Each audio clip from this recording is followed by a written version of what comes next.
Sir, good afternoon my dear friends. So today I'm gonna present my dissertation proposal.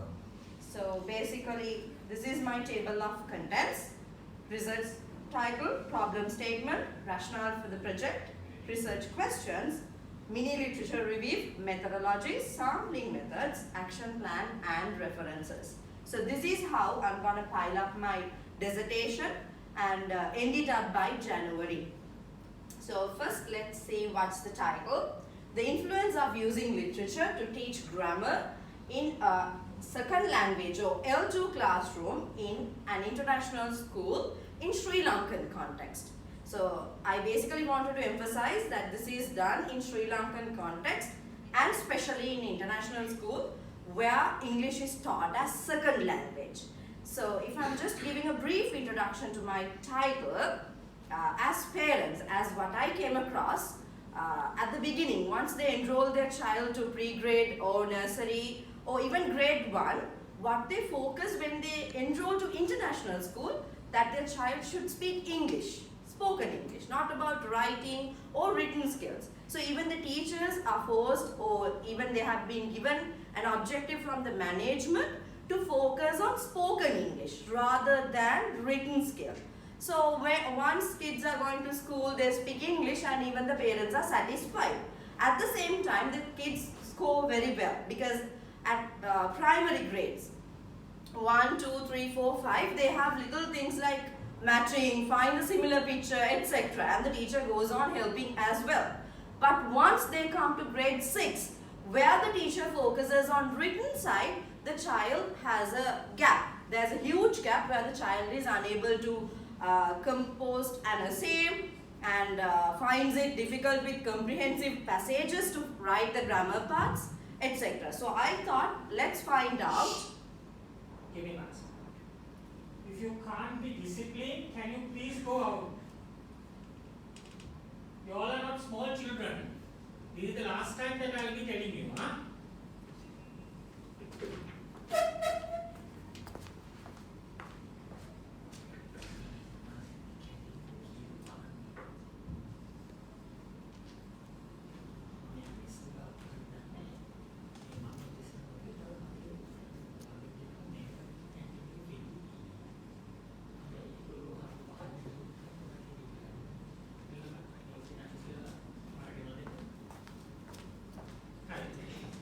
So I thought of finding out what is the reason. Suddenly they score all 90s and 80s, but once they start on focusing on written skill, the marks drop around 60 to 70s. So my research title will be based on that particular experience I had. Let's move to the problem statement. So this is my problem statement. The students lacking grammar knowledge in written English in higher grades in second language classroom. And this is the rationale for the project, for the dissertation which I have chosen. Grammar is a set of rules that dictates how language works, making it easy to comprehend.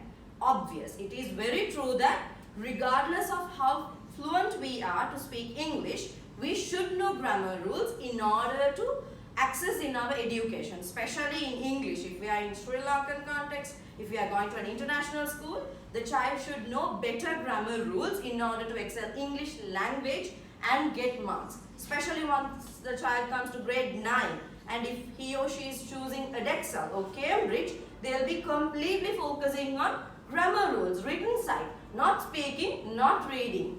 Reading, yes, but then main focus will be on written side. So we have to make sure the child, the student learns written rather than speaking. Speaking anyways the child will learn because it's an international school. It is very common in a second language classroom context where the students speak English but unable to find the exact grammar rule.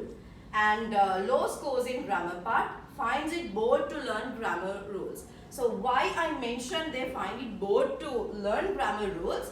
As teachers of grade 6 and 7, they find it very difficult to teach them grammar rules and inculcate it to their brain because they have that idea, I can speak English, I know English. So they don't want to learn grammar rules and get marks in their written papers.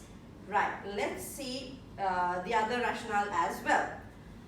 International schools in Sri Lanka focuses on spoken English from grade 1 rather than teaching grammar rules, because English is regarded as second language.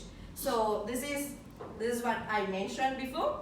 Nevertheless, they speak English fluently, and during grade 5 and upwards, school starts focusing on grammar. Yeah, this of course I noticed very commonly within international schools. I have no idea about national school, but then even I am putting myself there.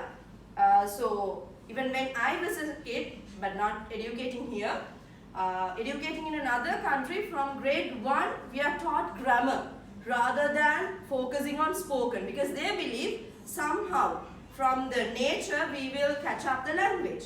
But in Sri Lanka they focus on speaking, because once my son started schooling, I feel they are not more focused on grammar or the language written skills.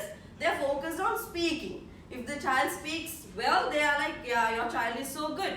But so I find it a little a mistake what international schools follow.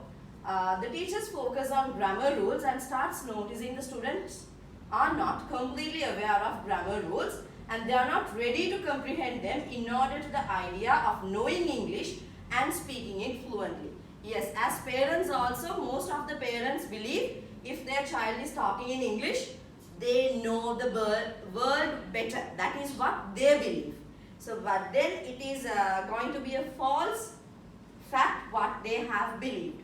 So, these are my research questions. Why students find it boring to attend grammar lessons? What are the methods that should be introduced to teach grammar? What are the teaching strategies teachers should implement in teaching grammar? Why should students learn grammar rules appropriately? And this is a brief literature review which I supported my research from the scholars and research articles which I read and found out to make up my topic and compile my research. The significance of learning grammar through literature is an adequate method to implement. Can you go to the next slide? So you don't want me to do. This is also literature review, sir. Should I? Hold on. Okay. This is also another article. Okay. And the methodology. So this is the method which I will be following. I'll be following two, quantitative and qualitative. Quantitative, I'll be approaching it on students, for 35 students in the classroom, in a second language classroom, and I'll assess it through the SPS statistics software. Qualitative. SPSS. Yeah. Do you know what SPSS stands for? No, so I didn't check about it, but it's a statistics software I found out to analyze my quantitative. Right. Focusing on the next one, qualitative. This is based for the teachers because I plan to give them semi-structured questionnaires and assess them using the NVIVO statistics software. This is the sampling method. I thought of using random sampling methods for the students and also the teachers. I'm going to take all the grade 6 teachers in the school who are teaching English and give the semi-structured questionnaires. Who is your supervisor? Miss Anami. So this is the timeline which I have planned doing. I have already collected my data, to be honest, because the international school started their semesters on September. So they had their first monthly test end of September. Before your proposal was approved, you collected data? No, so I had this idea since a long time when the dissertation came up. So in case if this gets approved, I collected data since September actually. Because they start by September, end of September they had monthly test. Right, data analysis by October end. November, I have started chapter 1 and 2 since approved my proposal. You asked me to redo and then I read it and then it was approved.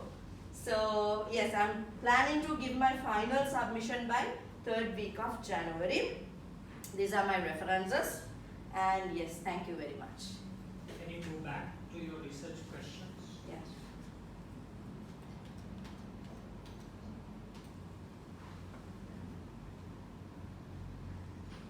These research questions are too narrow and too shallow.